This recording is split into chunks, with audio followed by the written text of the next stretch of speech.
So occasionally in a Bosch dishwasher, that middle spray arm here will fall down for some reason.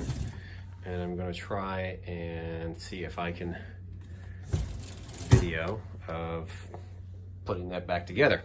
So the first thing we're gonna do is we're gonna lift up this rack so that it clears those wheels and remove it. Lay it down on the ground.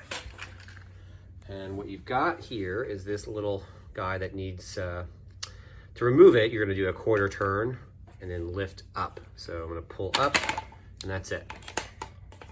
So basically putting it back on is gonna be laying it over top of that, taking this guy, putting it back in and turning it a quarter turn clockwise to lock it back in place.